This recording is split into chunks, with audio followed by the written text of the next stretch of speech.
السلام عليكم، كي دايرين لاباس؟ نتمنى ان شاء الله تكونوا على خير وبخير. الحلقه ديالنا اليوم من لبنان. حلقه انا كنوجدها قلبي ضرني بزاف على الضحيه ديال هاد القصه. وقبل ما نبداو القصه ديالنا ما تنساوش ليا جيم وكومونتير الراي ديالكم على القصه، وبالاخص البارطاج ماكسيموم ديال هاد القصه لو ديتاش مفيده بزاف وغتنفع بزاف ديال الناس وغياخذوا منها عبره. بداو القصه ديالنا على بركه الله. البطلة ديال القصة ديالنا اليوم سميتها لين طالب، تزادت في 2017 في بلدة سميتها السفينة بلبنان. في هاد العام هذا، في رمضان ديال هاد العام 2023، الأم والأب ديالها قرروا أنهم يطلقوا. الأب اللي سميتو عمر خدا البنيته بقات معاه، والأم اللي سميتها وعد مشات لدارهم، رجعت كتعيش معاهم. هنا الأم ما كانش كتشوف بنتها بزاف، حيت الأب كان كيمنع البنيته تمشي عند ماماها. واحد المره في القروبيه ديال العيد الكبير بدات البنيته كتطلب باباها: عافاك بابا خليني نمشي نجلس مع ماما شي ايام، وفي نفس الوقت راه بغات تشري لي حوايج ديال العيد. والاب وافق، ملي شاف بنته بحال هكاك وافق. قبل العيد باسبوع تقريبا لين طالب مشات عند ماماها باش تشري لها حوايج العيد. لين ملي مشات عند ماماها قالت ليها راه العائله ديال باباها كانوا كيضربوها، ولكن الام وعد ما خداتش الامور بشكل جدي اللي قالت لها البنيته. قالت راه الهضره ديال الوليدات الصغار وصافي، ما تسوقاتش، دوزات الامر بحال ما كاين والو. كيف قلت لكم من قبل، وعد ساكنه مع دارهم كاين الاب اللي هو الجد ديال لين، كاين الاب والام والاخت خدت وعد، وكاين خوها حتى هو مزوج وساكن فوق منهم في طبقه. مرات خو وعد كانت حامله وداوها للسبيطار باش تولد، حيت كان جاها الوجع. وهي في السبيطار مع مرت خوها عيط لها الطليق ديالها وقال لها رانا جايب لك بنتك غتبقى عندك. هي قالت له علاش غتجيبها، حنا اصلا ما اتفقناش انك تجيبها اليوم. قال لها انا جايبها لك صافي، راني غنجيبها عندكم للدار. اتصلت بختها اللي كانت كاينه في الدار، قالت لها راه طليقي غادي يجيب لين، عافاك شديها حتى نجيو من السبيطار. وداكشي اللي كان. الاب دا البنيته للدار، خلاها ليهم ومشى. هنا وعد ملي رجعت للدار لقات بنتها في حاله ماشي طبيعيه. لقات البنيته بحال مصدومه ويديها كضرها وكتفها كيضرها، ولقات البنت اللون ديالها مخطوف صفرة. كتسولها مالكي، ما قالت لها حتى حاجه. شويه بدات كتغوت كضرها كرشه بالوجع. هنا هزات البنيته داتها للطبيب. الطبيب ملي قرب البنيته بغى باش يقلبها يشوف شنو عندها، خافت منه، بدات تغوت وكتخبى من ورا ماماها وكتدفع، ما بغاتش حتى واحد يقيسها، وخافت من الناس كاملين الا امها اللي لقات فيها الامان. الطبيب هنا قال لها راه عندها مغص وعندها فطريات، عطاها الدواء ديال الوجع وعطاها دواء واحد اخر ديال ضد الفطريات، وعطاها ورقه قال لها الا تزاد عليها الحال ديها ليرجونس ضروري. رجعوا البنيته للدار شويه مسكينه، بدات تطرد وتزاد عليها الحال. صافي بقات كطرد حتى سخفات. هنا الجد والخال هزوا البنيته داوها للسبيطار، والام ما مشاش، قالت لهم غير ديوها، انا راه ما قديتش نوقف على رجليا، غير نحس براسي وليت شويه وغادي نتبعكم للسبيطار، حيت كانت خايفه على بنتها. وعد هنا تبعات بنتها للسبيطار. يلا هي داخله شافت الطبيب خارج من الغرفه ديال المستعجلات وقال لهم للاسف البنيته راها ماتت. هنا الام مسكينه سخفات في البلاصه وما قدرش تصبر على الخبر ديال الموت ديال بنتها. غادي نخليكم تشوفوا الفيديو ديال هادشي اللي قلت لكم ونعاودوا نتلاقاو. لا تاخدها وما تعطيني اياها. ليش ما بعثت لي اياها؟ انا بربيها، انا بصرف عليها وما بدي منك شي. كنت ما تخبرني شي، بس بتقلي بيضربوني ما بدي اطلع لفوق. ليلتها انا اهلي عاملين لي غرفه الي ولا لها هون. ليلتها حكتني وقالت لي هذا الحكي، انه هي بيضربوها فوق وما بدها تطلع لعنده. وانا بهالوقت كنت بالمستشفى مع مرت خيي عم تولد، يعني ما اعطاني اي علم قبل انه بده يجيبها. جابها زتها هون برا، وتواصلت مع اخت لها روحي جيبي البنت خدتيها عندك. اجى ابي من المستشفى استلم البنت من بيت عمي، اخذها لعند اختي لفوق.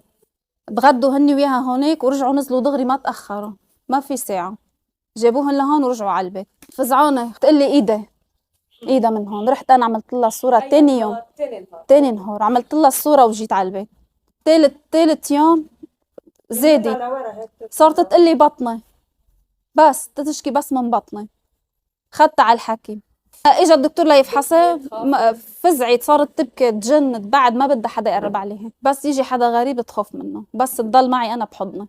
بحص لها بس بطني، حتى حراره ما اخذ لي. قال معها فطريات هي البنت، خدوا، كتب لها دواء فطريات ودواء للمغص. اعطاني هول الادويتين بس قال لي، وعمل لها روشته الدخول للمستشفى. قال لي في حال ما ارتحت على الدواء تاخديها على المستشفى بالداخلية. ما في ساعة ساعتين جينا من عنده إلا البنت فورطة بندية.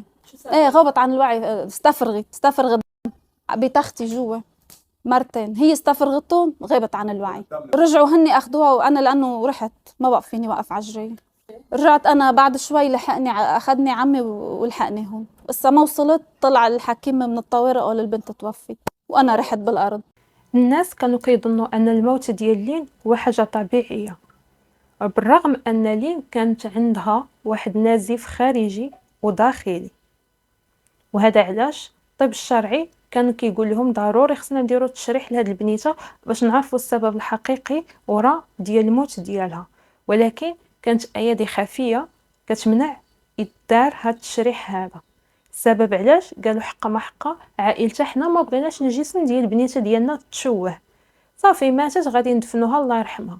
ولكن الطب الشرعي قال لهم ضروري غادي نديرو التشريح، وفعلا دار.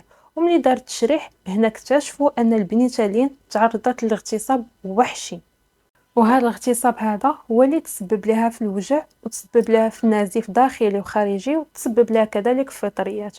وحتى الروح عزيزه عند الله كون ما دارش التشريح ما كناش غادي نعرفوا لين باش ماتت. هاد الهضره كلها اللي قلت لكم كلها خليوها على جنب، ودابا ركزوا معايا في الهضره اللي جايه. الام وعد فهاد الوقيته اللي كانت البنيته ديالها مريضه ما عمرها ما عيطات الاب ديالها، مع العلم ان البنيته 8 ايام هي عندها. وملي كانت بنتها في ديك الحاله ما علماتش حتى البوليس وما علماتش الاب ديالها وما قالش ليه علاش جبتي لي البنيته في هاد الحاله هادي. والاب بالدور ديالو كيقول باللي ما كانش عارف بنته مريضه وباللي جابها بصحه مزيانه كيف داها كيف جابها. وملي تعطى التشريح ان البنيته تعرضت لاغتصاب، هنا الام ناضت كتهم الاب ديالها، قالت له انت اللي اغتصبتي البنت، ولا ما كنتيش انت فعمها هو اللي اغتصب البنت. هنا الاب طلع في وسائل الاعلام كاين فيه هاد الاخبار وكيقول لهم انا ما عمرني درت شي حاجه لبنتي، وهي كتهمني انا او عمها. العم ديالها اصلا كاين في السجن، فالبنت انا ديتها لها صحيحه وما عمر هادشي وقع عندي. غادي نخليكم تشوفوا الفيديو ديال الاب كيهضر ونعاودوا نتلاقاو. عمرها 5 سنين الا شي 3 شهور كمان. في خلافات بينك وبين طليقتك؟ خلاف انه طلقنا وكذا، انه كل مين انفصلنا عن بعضنا كل مين. هي خبروك انه هي توفت، شو كان سبب الوفاة؟ خبروني توفت انه حراره، عندها حراره طلعتي ما، وكانوا نزلوا على المستشفى بدهم في امور غامضه عم بيتغمضوا عن الموضوع، وفي طبيب كمان الدهيبه بيعرف كمان تفاصيل البنت. هن لما عم تقول انه هن بيعرفوا وكاتمين على الموضوع، لازم التحقيقات تحقق معنا. انا ماني محقق لحقق معهم، انا محقق كنت رحت لعندهم حققت معهم وسجنتهم، بس انا ماني محقق. الاب كيرمي التهمه على الام والعائله ديالها، والام كذلك كترمي التهمه على الاب والعائله ديالو.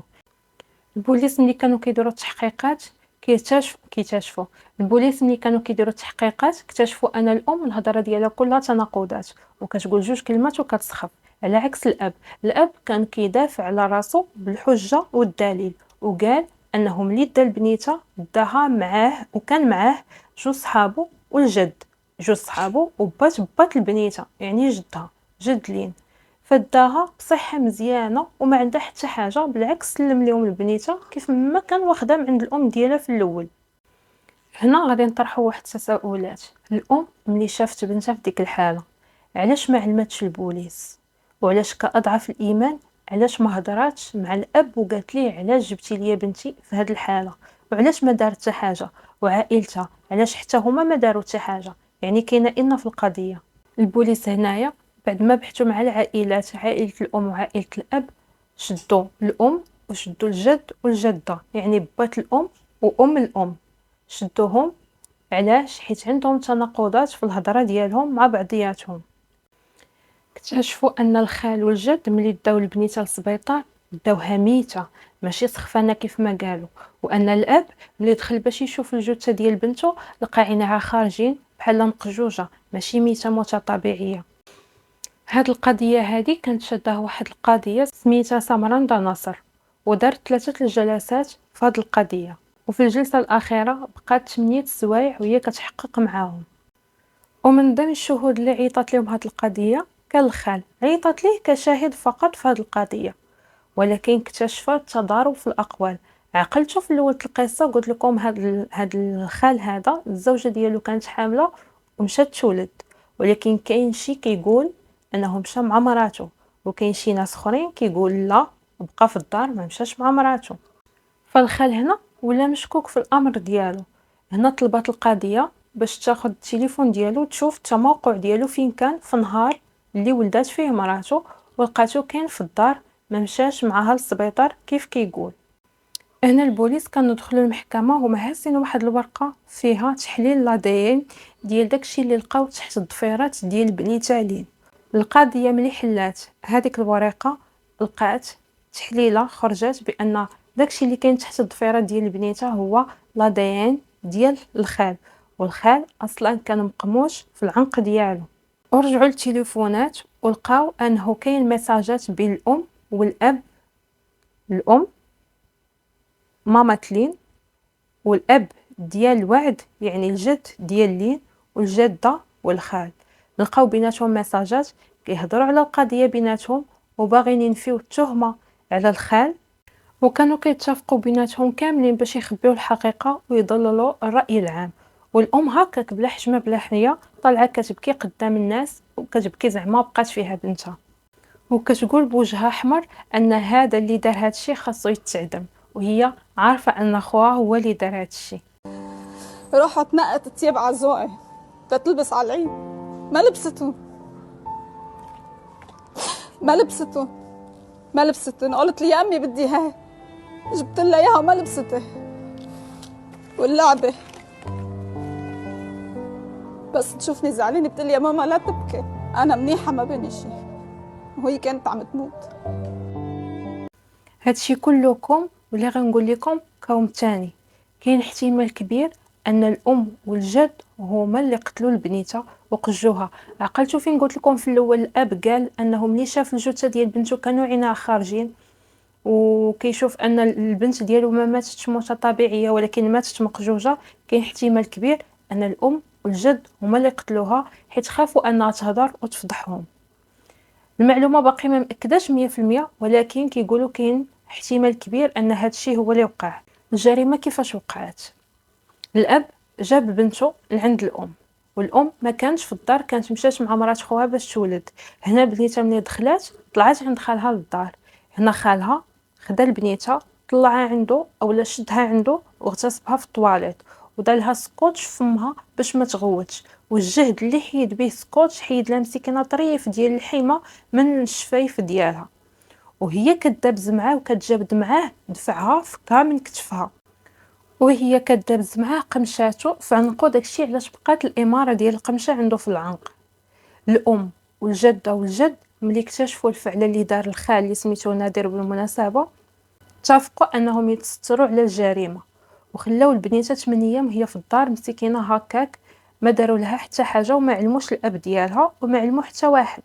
البنيته ورا هذا الاغتصاب هذا اللي وقع عليها كان مسكينه عندها نزيف خارجي ونزيف داخلي بسبب داك العنف الجنسي اللي تعرضت ليه البنيته لين. ما كانش قادره تدخل حتى للطواليت اعزكم الله، حيت كان عندها التهاب في المخرج ديالها وكان عندها حتى تمزقات وانتفاخ في ديك البلاصه، وما كانش كتقدر حتى تاكل. هادشي علاش ضعفت بزاف بزاف بزاف. العائله ديالها، العائله اللي نقدروا نقولوا عائله بين قوسين، كانوا كياخذوا واحد البانيو كيديروا فيه الماء وكيديروا فيه الملحه وكيجلسوها فيه زعما هكا، ما عرفتش شنو بغاو يقولوا، ما عرفتش شنو قال لهم عقلهم، زعما هكا غادي يعالجوها في الدار. فالبنيته ما كانتش قادره تستحمل داك الالم وكتبقى تبكي بالليل وبالنهار، وما كانت قادره دير حتى حاجه، لا تاكل لا تشرب لا تمشى لا تجلس لا تنعس، ما قادره مسكينه دير حتى حاجه بسبب الالم الفظيع اللي كانت كتحس به لمده ديال 8 ايام. غنخلي لكم التصويره تشوفوا الفرق كيفاش كانت وكيفاش ولات. ما عرفتش ما نقول، ضراتني بزاف هاد القصه في قلبي وانا كنوجدها. فكانوا داوها للطبيب المره الاولى للخال والجد، داوها للطبيب. طبيب الشفاه في ديك الحاله قال لهم ضروري خاصها تبقى هنا باش نديروا لها فحوصات، ولكن الجد عفوا قال لهم قال الطبيب قال له عطيني فقط غير الدواء اللي غادي نقدروا نديروا هاد البنيته، وحنا مستعدين اننا نسنيو لكم ورقه على ان المستشفى كيخلي المسؤوليه ديالو من هاد البنيته لو وقعت لها شي حاجه. وداكشي اللي كان خرج لهم الدواء وهزوا البنيته داوها. ولكن ملي كانوا رجعوها المره الثانيه للطبيب حيت بدات كترد حتى ردات الدم، داوها وهي ميته. واش ماتت لهم في الطريق، واش قتلوها عاد داوها، الله اعلم. هذه معلومه اللي ما عرفناهاش. الدكتور قال لي انه بالحرف الواحد اجت الام لعندي مع والدها، يعني جدة للطفله مع الطفله من رعبها ومن خوفها ما خلت الدكتور يتقرب ويفحصها نهائيا. عفوا، انا بفهم انه يمكن الطفله او اي طفل بيخاف من طاب الحكيم ابيض مثلا، يمكن، بس الرعب منه طبيعي، ما بتخلي الحكيم يدقره. يعني يبدو على قد ما صار معه تعذيب او قد ما صار معه من اي ما بقى فيها تصور ولا كيف بشري قدامي. وانا كمان بقول شغله، الحكيم خبرني اياها ومسؤول عن كلامي، والحكيم هذا الشيء قاله بافادته عند الدرج، وقال لي ما بغير افادتي ومسؤول عن كلامي. قال لي الجد طلب مني علق لها مصر بالعياده، قلت له يا عم الطفله ما بتتعالج بالعياده، بدها دخول مستشفى. كيف الحكيم موجهك وكتب لك دخول سريع وانت رحت لهونيك وما دخلت؟ اخذوها على البيت الساعه 12 الظهر. بعد ما اخذوها على البيت الساعه 7:30 كانت حاله الطفل تدهورت على الاخر، توفت. جابوها متوفيه على المستشفى. الخال ملي قلبوا ليه التليفون لقاو عنده بزاف ديال التصاور، بزاف ديال التصاور الوليدات صغار وبنيتات في العمر ديال الليل. يعني السيد بيدوفيل من الدرجه الاولى. القضيه هنا حكمت على الام والجد والجده والخال بالاعدام، وهذا هو الاعدام الاول في لبنان وقع من مورا 10 سنين، اللي لبنان ما عمرها حكمات بهذا الحكم هذا. الوقت اللي هذا حنا فيه اولا الزمان اللي حنا فيه ولا وقت خايب، اولا الناس اللي حنا عايشين معاهم كاينين ناس خايبين. راه يقدروا يكونوا دي بيدوفيل معانا في حومتنا، ويقدروا يكونوا في عائلتنا وحنا ما عارفينهمش. وليداتنا امانه فرقتنا. فالبلاصه اللي ما يكونوش فيها الوالدين من الاحسن وليداتهم حتى هما ما يكونوش. الا مشيتي شي بلاصه ولدك وبنتك ديهم معاك، ما تقولش لا انا عندي ولد ماشي مشكل ما يتغتصبش، حتى الوليدات كيتغتصبوا. ردوا البال لوليداتكم. وما نساوش نعلموا وليداتنا كاين شي بلايص في الجسم ديالهم اللي ممنوع شي واحد يقيسهم. يكون شكون ما بغى يكون، كاينين دي بوين في الجسم ديال البيبي ديالنا ولا الطفل ديالنا ما خصهمش يتقاسوا. فنوصلوا ليه المعلومه على حساب السن ديالو، ونربي وليداتنا على ثقافه جنسيه. واو غيطفى لي التليفون. وهذه هي القصه ديالنا اليوم. نتمنى انكم تبارطاجيوها الماكسيموم بوسيبل حيت بصح فيها افاده. وتهلاو في راسكم، ونتلاقاو في حلقه واحده اخرى مع قصه واحده اخرى.